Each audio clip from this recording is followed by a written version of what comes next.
मधेश के सप्तरी के रूपनी में टिपर के ठक्कर से एक किशोरी के मृत्यु भेला बाद स्थिति तनावग्रस्त बनल छल।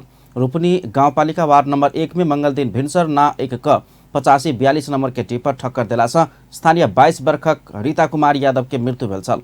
विद्यालय जा रहल किशोरी के टिपर के ठक्कर से घटनास्थल में मृत्यु भेला बाद आक्रोशित परिवारजन स्थानीय आ विद्यार्थी राजमार्ग अवरुद्ध कऽ दिन भर प्रदर्शन केलक।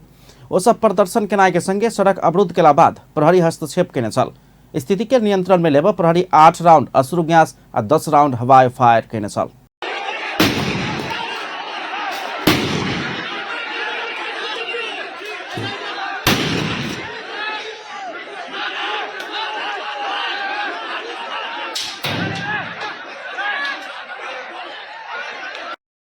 आक्रोशित भीड़ तितर बितर कर आ नियंत्रण में लेबा प्रहरी के रबर के गोली सेहो चलाब पड़ल। सप्तरीक डीएसपी नरेश कुमार सिंह जानकारी दिले रही।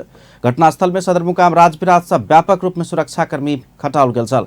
प्रदर्शनकारी इलाका प्रहरी कार्यालय में पत्थरबाजी सेहो केने प्रहरी जनौलक अछि।